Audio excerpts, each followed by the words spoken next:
Resuming debate. Resuming debate. Resuming debate. Hi, everyone. Welcome back to another episode of Resuming Debate. We've had a brief hiatus for a number of reasons, part of which has been our intensive work on the Arrive scam scandal. And I'm very pleased to be able to be joined today as we resume our regular episodes with a friend and colleague, Larry Brock. Larry is kind of a rookie rock star in Parliament, newly elected in the 2021 election, and has had a stratospheric rise in terms of his parliamentary career. He is known as Larry the Prosecutor, and I've gotten to know Larry. We've been working together on the Arrive Can issue, but we're going to do a little bit of a deeper dive today into kind of Larry's background as a prosecutor and how he has moved seamlessly from prosecuting criminals in court to prosecuting dubious characters in parliamentary committees. So, Larry, great to have you on for this conversation. Thank you, Garnet. Glad to be here. And just way out of left field here, you and I have something unique in common. I think we're the only two members of Parliament of fully or partial Maltese origin. Malta's this little island in the Mediterranean Sea, and I think a little bit of a sort of cultural stereotype of people being scrappy, right? Standing up for themselves, and this goes back to the Malta's long-running history of being of sort of strategic military importance in various wars, resisting attempted invasions.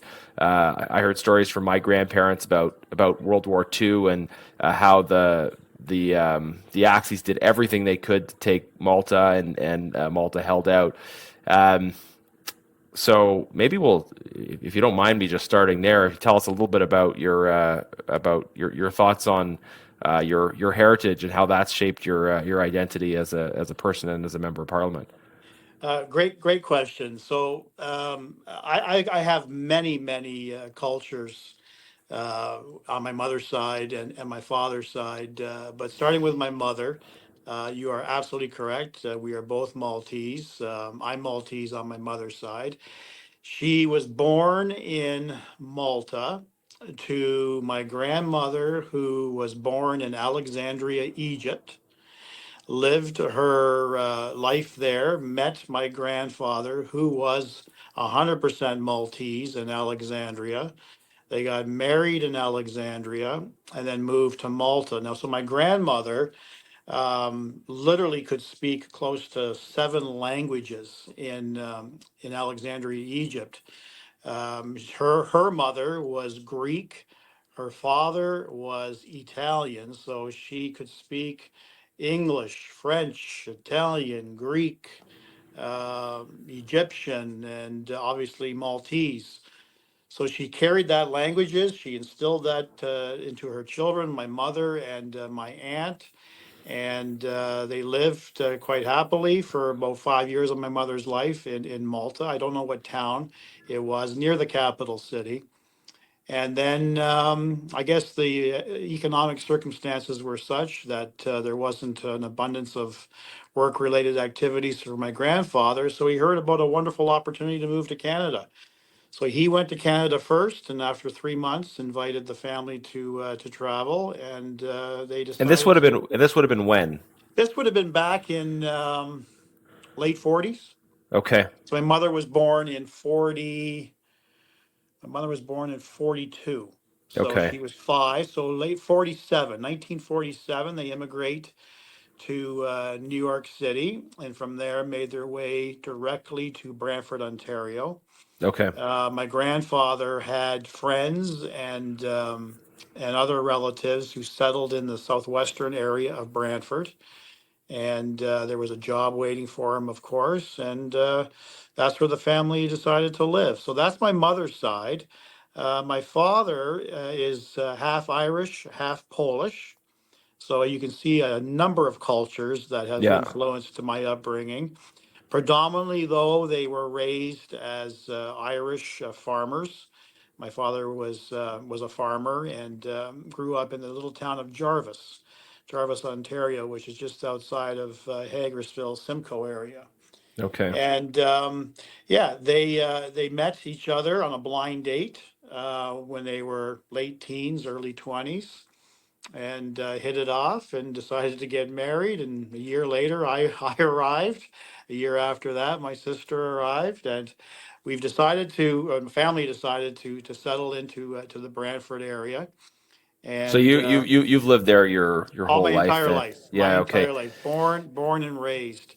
So my But my yeah. So my father's family immigrated from Malta to the GTA as well in the I think it would have been the late '50s though, so a little yeah, bit later, and kind of the other end of town, so to speak. They were in Scarborough, so some overlap there. And then so just like jumping forward, you've developed this career as a prosecutor, which is your niche in Parliament.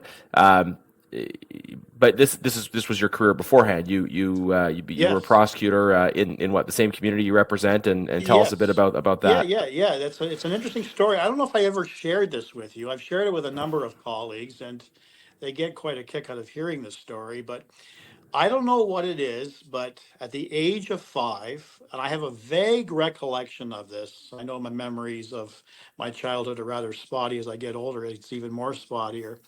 But largely for babysitting purposes, my grandmother essentially raised my sister and I while my parents were working.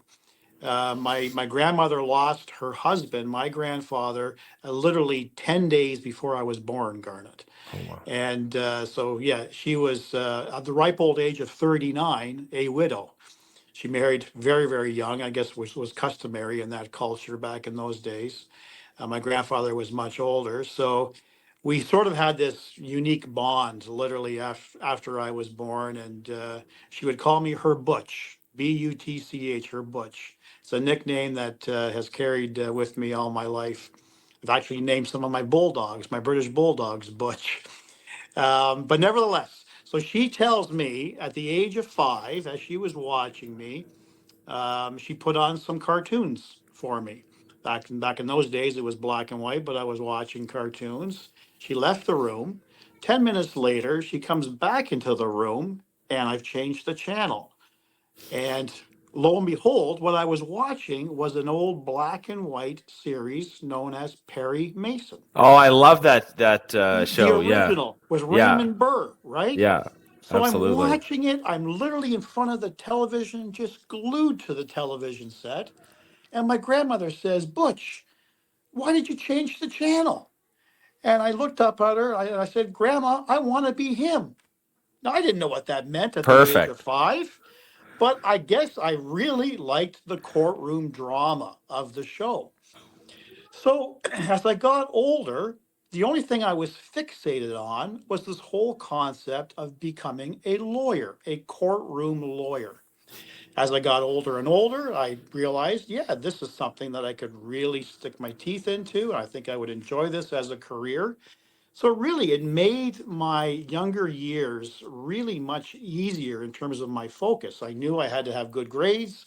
I knew that I had to have a well, branded sort of background. I had to get out in the community. So I was doing a lot of community level work as a teenager, but I was always fixated on getting into law school. So I get into law school, I pour my heart and soul into it. I graduate. And then I decided to settle on litigation, of course, but I wanted to broaden the litigation. So I did corporate litigation, I did small claim litigation, I did real estate, wills and estates, and of course, criminal defense, trying to mirror the inner Perry Mason in me.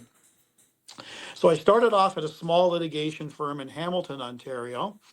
I became partner within a couple of years. I was quite proud of that.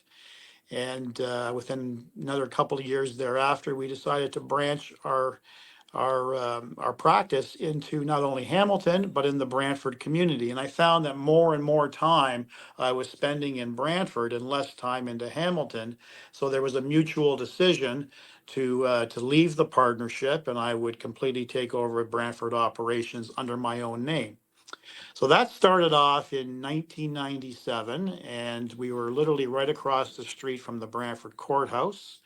I leased a very large old insurance building and had numerous offices, really ideally set up for small practitioners to operate. So I brought in a lot of other sole practitioners, and at one point we had close to 8 lawyers working out of this small building.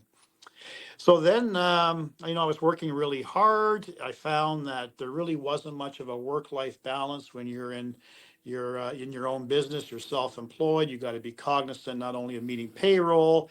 So I really wore a number of hats. It wasn't just being the lawyer; it was being the business owner of my practice. And it was challenging. There was days that I wasn't paying myself, but I was ensuring that I was paying my staff as a defense lawyer, as a sole practitioner. You have some ebbs and flows in terms of your income, and you have some really good times and some really lean times. So that was a bit of a challenge, but I continued on because I just love the practice of law. I get married, and my wife, not liking one iota the lack of a work-life balance. At best, we were taking maybe 2 weeks off in a given year. She's a registered nurse.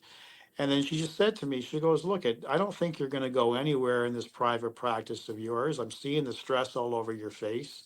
Why don't you think about joining the Crown Attorney's office? I never really thought much about it, Garnet. I knew that there was two sides to a criminal trial, a Crown and defense. I had some great relationships with the previous Crowns that I worked with. So out of a lark, I just approached one of my good Crown friends at that time in the early 2000s. And I said, look, if I was interested in joining the Crown Attorney's office, what would be the process and what would be the likelihood that I could get employed? And lo and behold, the Ministry of the Attorney General at that time in Ontario was going through a hiring phase. And literally within a week of me having that discussion, there was an opportunity for me to take on a contract, a part-time, which I thought was a part-time Crown attorney contract. So I applied for it. Lo and behold, I was successful. But it wasn't part-time, it was full-time. So literally, the Crown manager who hired me said, I can offer you employment literally for 30 days, Larry. Would you take a leap of faith and close down your private practice that you have built up for this time, close to 9 years, put that all aside and join the Crown's office for 30 days? So you can well imagine the thought patterns going through my mind at that time and the long discussions I had with my wife. But I truly believe that there was a lot more that I could do in terms of the criminal justice aspect of things. I really, really enjoyed ensuring that my clients received a fair trial. As a defense lawyer, one of the questions I never asked, unless it was volunteered, is whether or not the client actually committed the criminal offense. Because, as a defense lawyer, it didn't matter. What mattered was to ensure that the Crown could prove the case beyond a reasonable doubt and to ensure that there was a fair trial. So I decided, yes, I will take that leap of faith. And sure enough, that 30 days turned into 6 months, turned into a full-time Crown Attorney career, which started in earnest in May, I know the exact date, May the 4th, 2004. And I continued along those lines well until literally, 2 months before the general election in September of 2021. So I was the senior assistant Crown attorney in the Brantford office at that time. Really accepted a ton of responsibility, really enjoyed the complexity of the cases that I dealt with. But it also allowed me more flexibility to become more of a pillar in my community and more of an agent for change. I was getting on board with a number of non-for-profits, getting involved in a number of charities, just really committing myself to becoming a community member. And I literally did that for close to 15 years, long before the election. Yeah. So that's basically the history of my Yeah. my legal That's career. Technically, I'm still a lawyer. I still pay dues to the Law Society. I still do my filings. And yeah, that'll probably Yeah. continue for the rest of my life. That's fascinating background, and I love the Perry Mason story, and I didn't know you had been a defense lawyer as well. So I think Yes, that probably helps you to kind of see it from both sides. it truly does. I want to really kind of drill into method now because people are watching you question witnesses in House of Commons committees. You have the rules of engagement, the standing orders of the House. Those are different from those of a courtroom, right? Yes. You are, I guess one big difference is you're not there to be an advocate for or against a particular witness. The format of a parliamentary committee is you've got a group of MPs who are asking questions and who might in the course of proceedings be persuaded to be more sympathetic to one witness or another witness. I think the time limits are different. You've taken on this role of being on a lot of different committees, prosecuting different scandals in government. How do you find the format and the method different from your previous life? What are the areas where it's sort of a seamless transition, and what are the areas where you've got to operate in a totally different way? Yeah, another really good question, Garnet. And I often, when I'm asked that type of question, I have been asked that a number of times. As I say at the start, you can take the prosecutor out of the courtroom, but you can't take the prosecutor out of the politician. So all of those skills I have honed and developed for the better part of 30 years has allowed me, and I did, going into this, I didn't really realize how my skill set could easily be transferable in a parliamentary setting.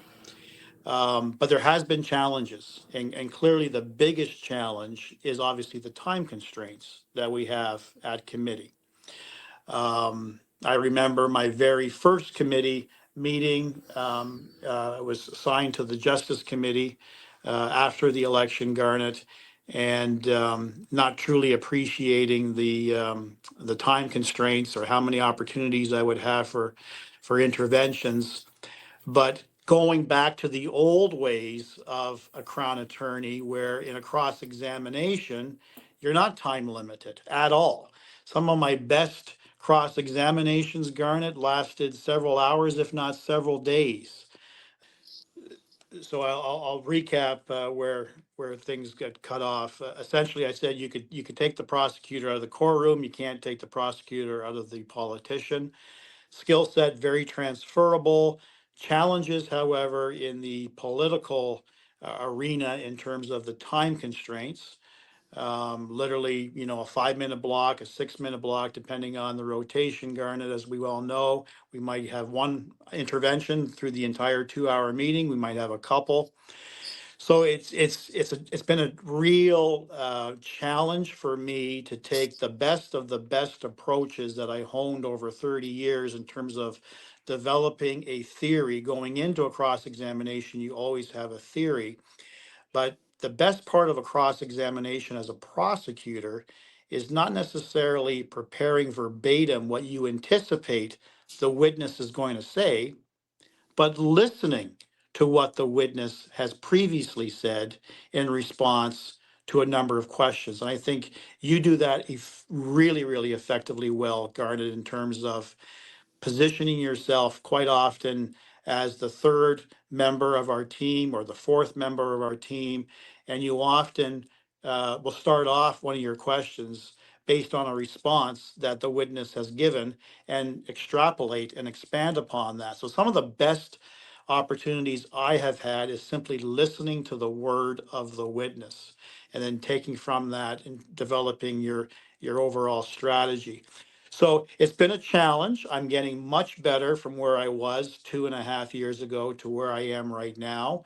Um, no difference in terms of the amount of material literally that you could read in advance.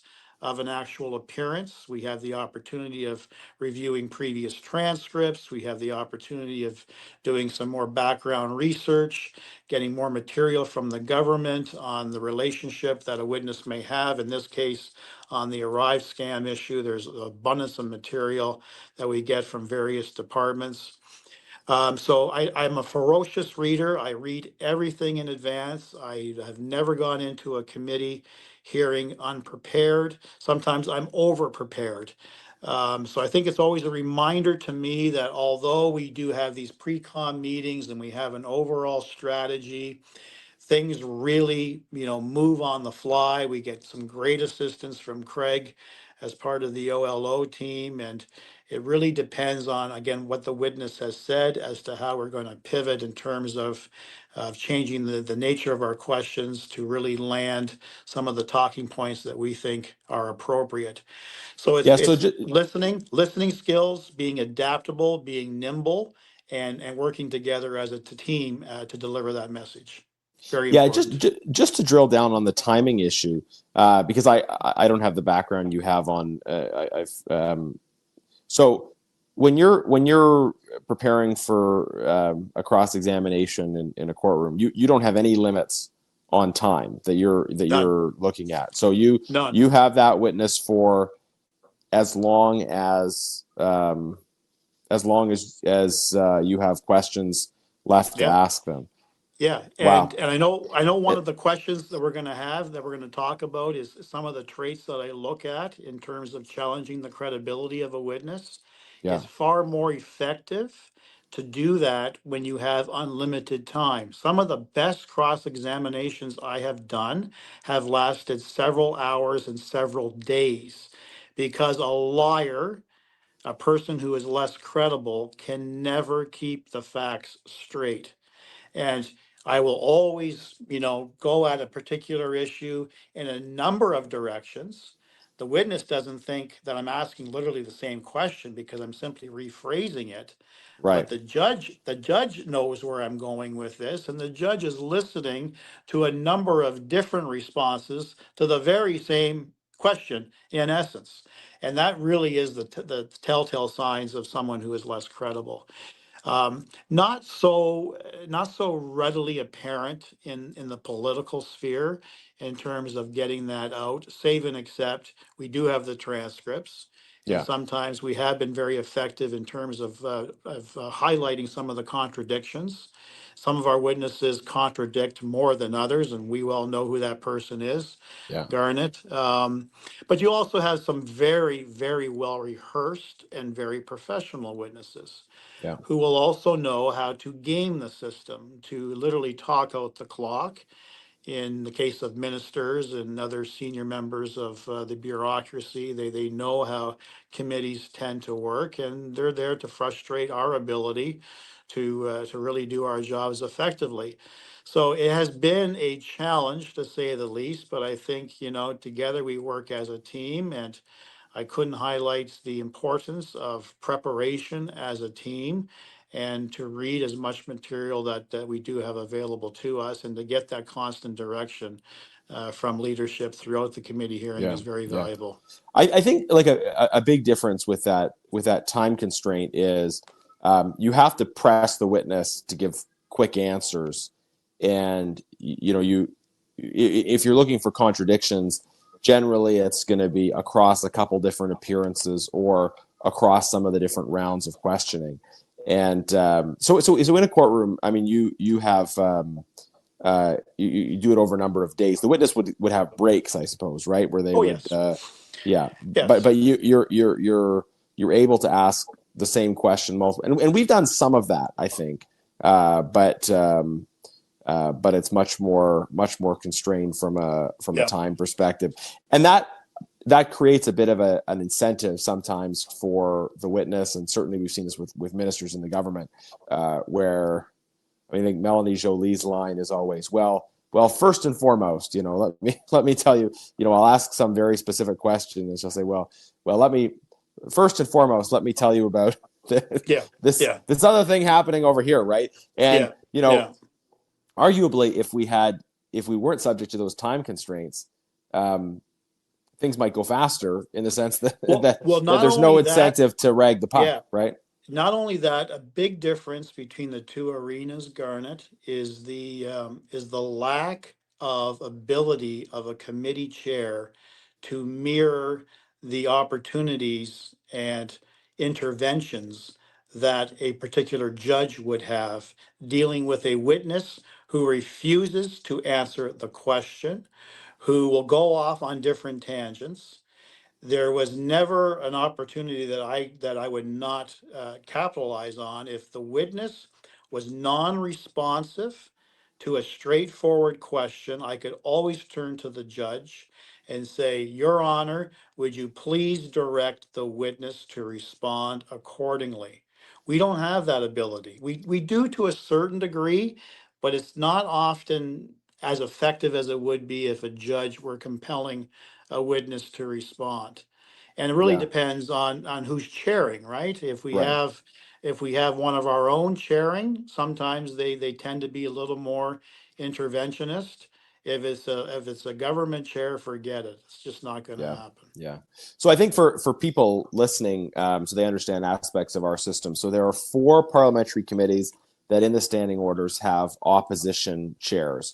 One of them is the status of women. I don't know exactly sort of the history around how that became opposition chaired, but then there's also kind of the 3 principal. I mean, in some ways, I guess you might say accountability committees: Public Accounts Committee, Government Operations Committee, and the Ethics Committee. Ethics. And these are committees that that you're often at, and that they deal with issues of government operations, accountability, value for money.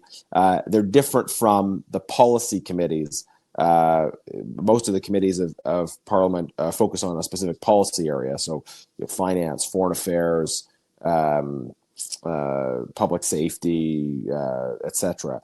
So when we have an opposition chair, that's a person who was elected as a conservative who becomes the chair, and I think that's worked very well for those accountability committees because they do exercise what should be the powers of any chair to insist that questions are answered. I have increasingly been frustrated by government chairs who, for instance, if you have a minister being questioned, sometimes those government chairs will try to help the minister delay and avoid answering direct questions. So it's it's a different dynamic, and I think what people who are kind of just starting to follow some of these committees will see is the kinds of dynamics that can emerge in opposition chaired committees. But it's really the chair doing what all chairs should do, which is insist that witnesses answer questions and insist on the rights of members of Parliament to get answers within the time that's prescribed. Well, It's not just time to that rag the puck, sure. right?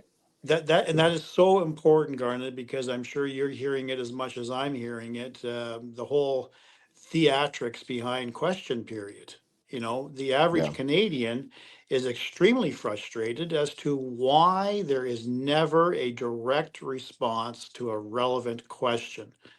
And so I always came to believe, well, yeah, that is theater, and that's just part of the history of our democracy as to how it's been able to evolve. And there's very little opportunity for our current Speaker of the House to be interventionist, unlike the UK model. I happen to right. watch a little bit of that from time to time on CPAC on a weekend, and from time to time, that Speaker of the House in Britain is very interventionist and compels the government to respond accordingly.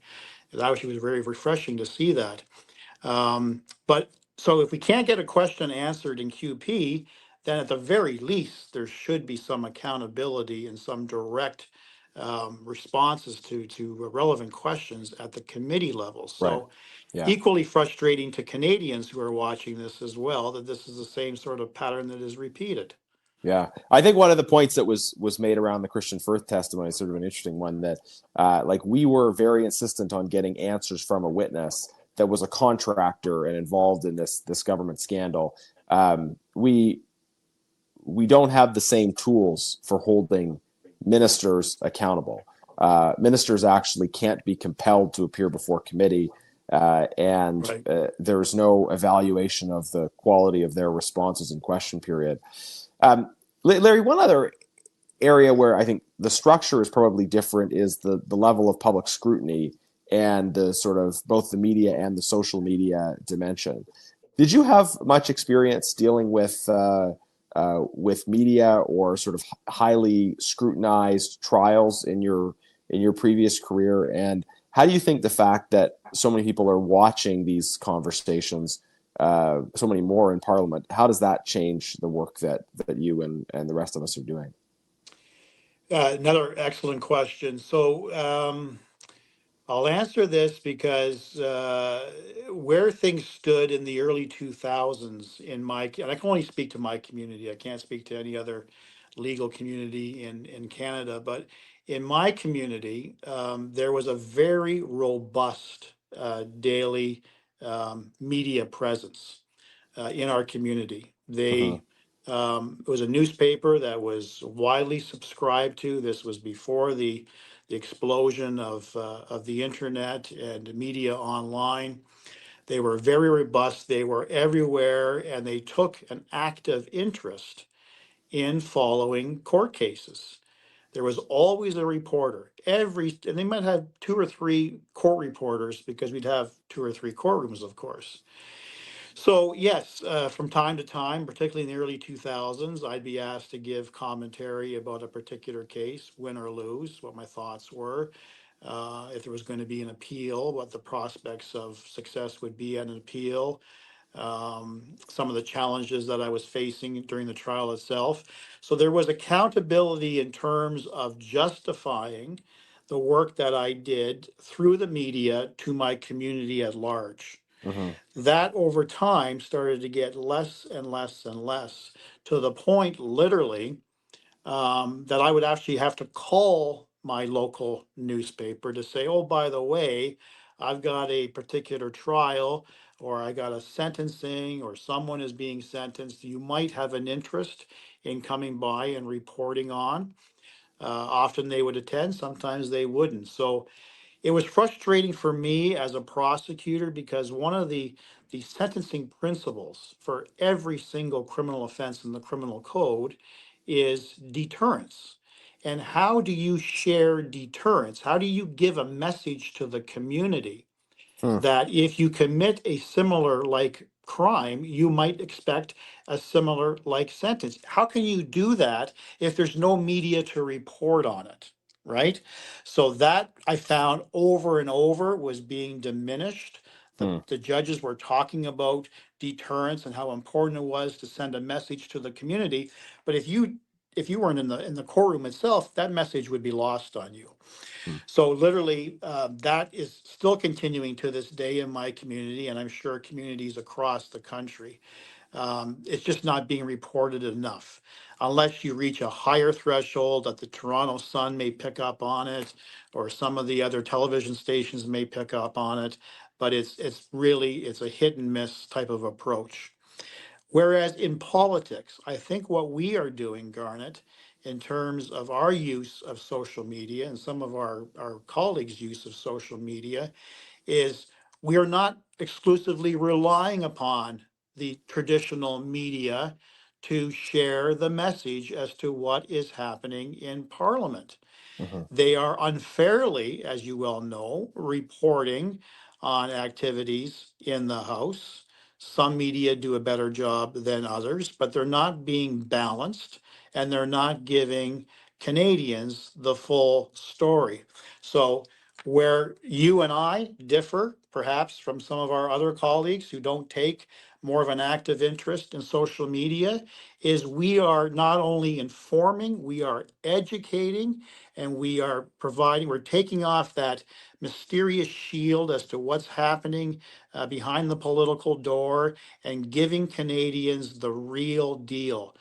Sharing a particular exchange, a clip between yourself and a particular witness, allowing them to see at face value what is actually transpiring behind closed doors. Yeah. And although most of this is televised, it's another thing in terms of spreading that message across all platforms on social media. Yeah, and one of the things that's struck me about the social media conversation on Arrive Scam specifically is a lot of people's association with social media is that short clip, and of course we are sharing those clips for people that are scrolling through and looking for a quick piece of information. But there are also a lot of people that are watching full length hearings, so there's some YouTube channels out there. We were recently on Northern Perspective as one example, Right. and Right. I never would have thought this sort of thing would exist, where you have kind of long form playing of a parliamentary committee hearing with color commentary attached to it. People can go on the parliamentary website and watch these things. And I've often live streamed some of the key hearings on my page, and a lot of Yeah. people they're not just coming for the clips. They're sitting and watching kind of in a long form way content that that you're never going to find on a television channel. But there's been a lot of interest in the Arrive scam issue specifically. So maybe we're kind of coming out of the problem you talked about. You know, there was a time when people would get their information more through traditional media. Then there's been maybe a bit of a dip in that. But now when people are interested in certain topics, they can go and watch kind of the whole thing unfold. Right. And will that impact the courtroom as well? Do you think? I mean, people can. I think back historically. I mean, there were some instances. It was just in the news the death of O.J. Simpson. I mean, that was an instance where before the age of social media, people were really following the trial. I guess the new technology does provide more of an opportunity for people to follow these things as they unfold. Yes, and there's been a great resistance in Canada to follow the U.S. model. A lot of their highly well publicized trials happening in the United States are in fact televised, Yeah. and that doesn't happen in Canada. So what we get is we have to rely upon the media to report, or people will actually have to go down to that particular courthouse and watch it live. So yeah, I see that a bit of a disconnect between the two countries. Yeah, and I guess people still sometimes make comments about, oh, the cameras in Parliament and how much of a difference that makes or not. The reality is people just wouldn't see or be aware of a lot of things that are happening otherwise. Um, what are the sort of pros and cons on the courtroom side of more exposure? I guess the difference is, like, we need that exposure in Parliament because the primary accountability mechanism is an election, right? Whereas you mentioned the deterrent effect associated with awareness and coverage of a courtroom. That's interesting. But ultimately, it's not the public that makes the decision in the case in a courtroom. It's the judge that makes the decision. Whereas in Parliament, there's no quote unquote judge that's determining the outcomes in our proceedings. It's the judge. Yeah, The judge is the people that ultimately decide what they think of a government's performance. sure. And to how do I respond to that question? I think one of the pillars of our platform is to stop the crime. Yeah, So we know that crime has exploded exponentially across this country, literally since 2015. It's not yeah, abating at all.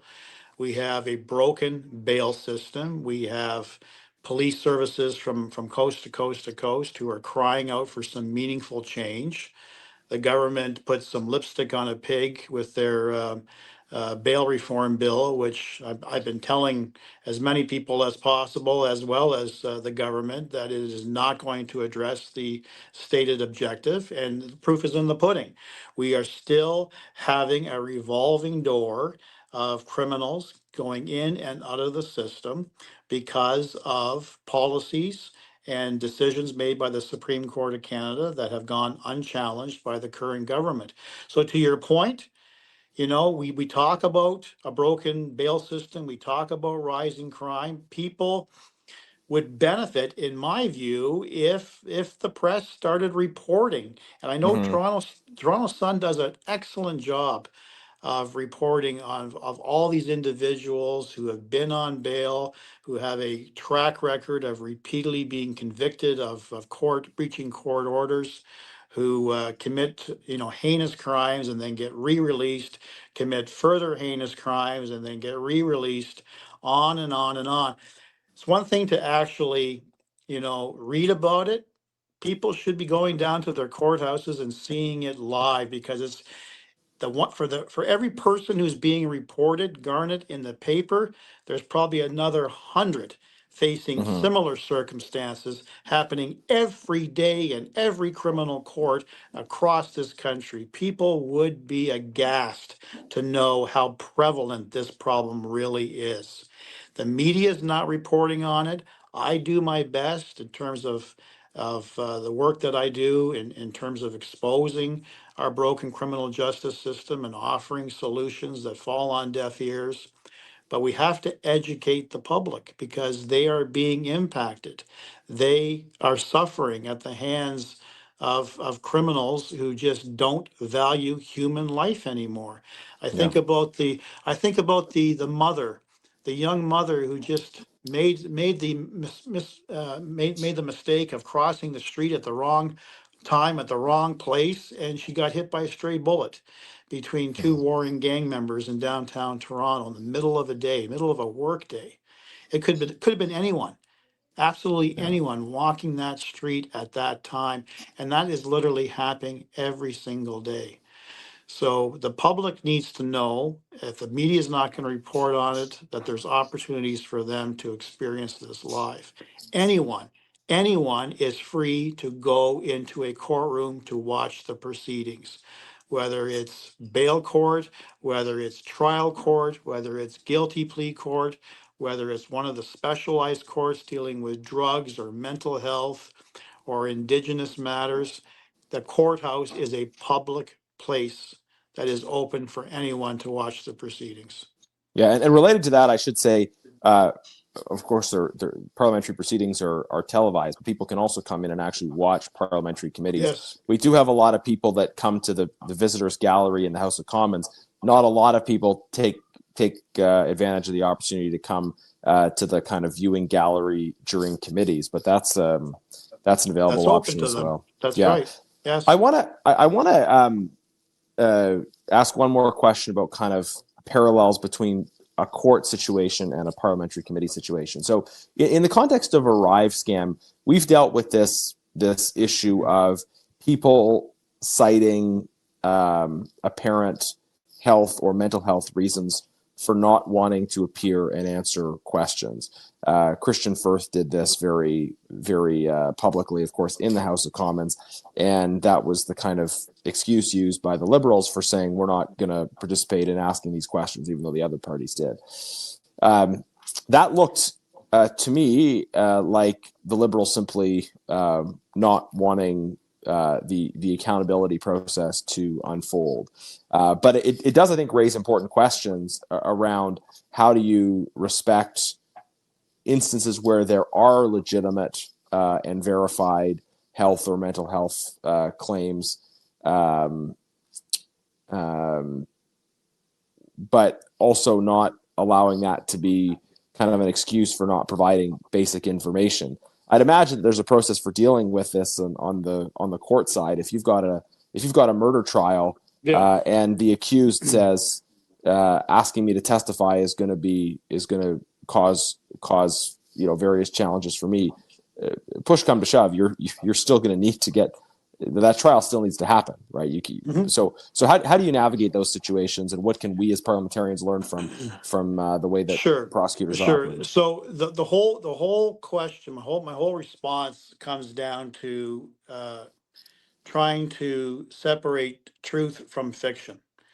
Um, Judges, and I think committee chairs should realize that there are cases, legitimate cases of medical reasons why a particular witness may suffer even further harm if they were compelled to testify. But there's also numerous examples where simply the evidence is such and the track record of a particular witness is such that they don't want to face any further scrutiny. So it comes down to determining what's legitimate and what is not. And I think the approach that we've adopted at committee has been respectful without challenging the legitimacy of the information that we received. We have received information from a particular doctor, but we've accepted the word of that doctor without any cross-examination as to whether the content is actually accurate. We don't know what type of relationship that particular witness had with that particular doctor. Did he go into a walk-in clinic and say, here's $50, I need a medical note to establish why my mental health is so impacted right now that I can't continue. So I think we've respected the authenticity of the complaint and offering solutions. And the solutions there were a number of ways that we could have modified the actual attendance of the witness. It didn't have to be in person. Quite often, these witnesses take advantage of our hybrid proceedings and they appear via Zoom. In the case of Mr. Firth, we provided him opportunity to have exchanges with his counsel, which doesn't always happen in a criminal Yeah. context. We've given him the opportunity to have breaks. So I think we have modified and offered a structure without challenging the legitimacy of the original complaint. Now, you contrast that to a criminal proceeding, and I've encountered this numerous times. A judge, literally on his or her own, would not accept a simple letter at face value saying that this witness cannot attend without hearing directly from the medical practitioner, Hmm. compelling the practitioner to attend, allowing both counsel an opportunity to examine and cross-examine to determine the legitimacy or authenticity of the complaint. Where it is verified, again, a courtroom offers alternatives. We don't have hybrid proceedings per se, but there's opportunities to testify in a different room. So you Right. don't feel the pressure of people staring at you. We have the ability of having support people with witnesses to offer them comfort if it's going to be too challenging for them. So I think there's adaptability on both sides of the arenas, Garnet, but I think in the criminal context or law context, trial context, there is a mechanism to really determine the authenticity, which we don't have in Parliament. Yeah, that's a really good point. Yeah, we don't have those same mechanisms, and I think what you're saying is you have to listen, you have to be work to be accommodating, but it can't be just this binary of like, okay, either if there's no issues you come, or if there's some potential issue then you don't come at all, and the public never gets the information that they need. That there needs to be an exploration of that middle ground that says fundamentally we need this information, but we'll do it in as gracious a way as possible. Correct. Yeah. So Larry, it's been great chatting with you about kind of your background, about aspects of process. Just briefly in the time we have left, maybe I'll ask you a final question Sure. about the record of the government on scandal itself. And we don't really have time to go through all the details of the specific scandals. You and I have worked together a lot on Arrive Scam. There's other issues that you've been involved in prosecuting as well. What's your sort of general take on the record of the government as it relates to scandal, the way they respond to these things, kind of what is behind what seems to be a kind of a significant breadth of scandal issues coming out of the government right now? 2 words: abysmal and hypocrisy. Abysmal in terms of the number and the breadth of the scandals, and the fact that none of it has toppled this particular government. Comparing that to other previous scandals of previous governments, clearly they have, come to their fate much, much sooner for far less. On the hypocrisy end of things, when Justin Trudeau, during the 2015 campaign, stared Canadians right in the eye and said, "You place your trust in me, you will see the most open, transparent, and accountable government this country has ever seen." And the scandals clearly, Garnet, speak for themselves. It's one thing on the Arrive scam issue alone. It's one thing for the Prime Minister and ministers and various PSs and backbenchers to stand up and say that those found to be crossing the line of criminality should be, held accountable, that the RCMP should be involved. We're not going to interfere with an RCMP investigation. That's all fine and dandy, but where is the ultimate responsibility of the Trudeau government?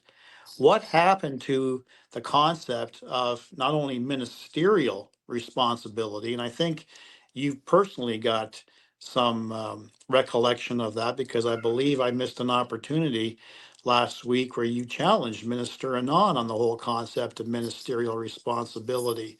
And Mhm. I thought, correct me if I'm wrong, but her response was, "Well, I'm showing responsibility by being here at committee and answering questions," Yeah, it completely was a missing the terrible response. terrible, She's absolutely no terrible. understanding of the concept. Yeah. No, because all those ministers involved in those three key ministries during the scandal in and of itself were asleep at the wheel. If they were asking questions, if they were being informed, as the deputy ministers claim that they were, why did they not put the brakes on this runaway train? There has been no responsibility. Where there's no responsibility, Garnet, there is no accountability.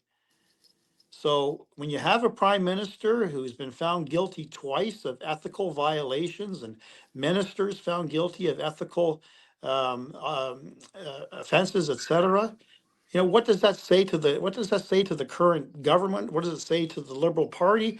What does it say to Canadians? That we do not accept the final responsibility. We are not leading by example.